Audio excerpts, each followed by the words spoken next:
2 Chronicles 7. When Solomon finished praying, fire came down from heaven and consumed the burnt offering and the sacrifices, and the glory of the Lord filled the temple.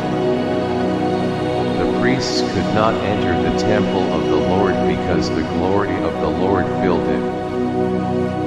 When all the Israelites saw the fire coming down and the glory of the Lord above the temple, they knelt on the pavement with their faces to the ground, and they worshipped and gave thanks to the Lord, saying, "He is good, His love endures forever." Then the king and all the people offered sacrifices before the Lord. And King Solomon offered a sacrifice of 22,000 head of cattle and 120,000 sheep and goats. So the king and all the people dedicated the temple of God.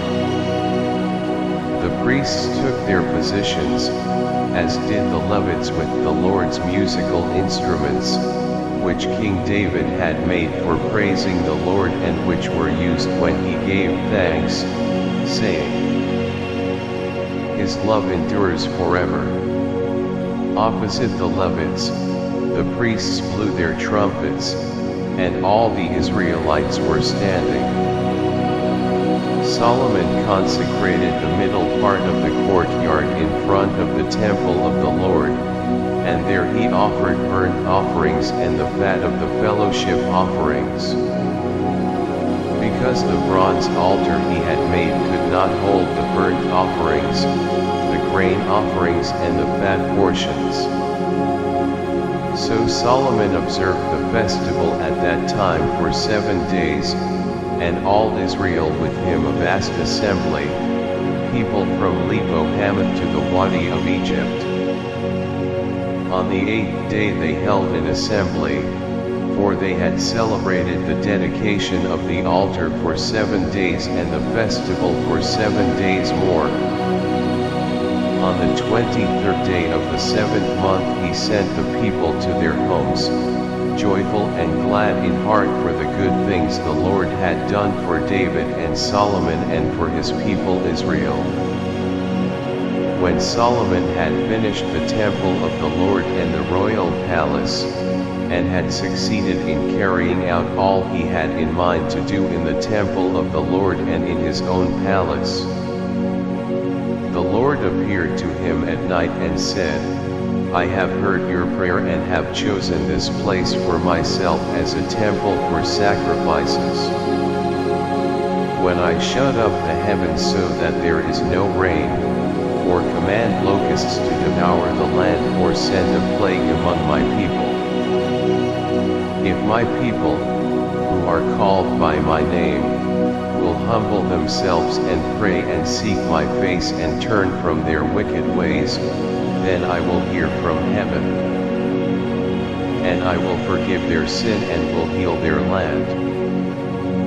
Now my eyes will be open and my ears attentive to the prayers offered in this place. I have chosen and consecrated this temple so that my name may be there forever. My eyes and my heart will always be there. As for you, if you walk before me faithfully as David your father did, and do all I command, and observe my decrees and laws, I will establish your royal throne, as I covenanted with David your father when I said, "You shall never fail to have a successor to rule over Israel." But if you turn away and forsake the decrees and commands I have given you and go off to serve other gods and worship them, then I will uproot Israel from my land, which I have given them, and will reject this temple I have consecrated for my name. I will make it a byword and an object of ridicule among all peoples. This temple will become a heap of rubble. All who pass by will be appalled and say, "Why has the Lord done such a thing to this land and to this temple?" people will answer, because they have forsaken the Lord, the God of their ancestors, who brought them out of Egypt, and have embraced other gods, worshipping and serving them. That is why he brought all this disaster on them.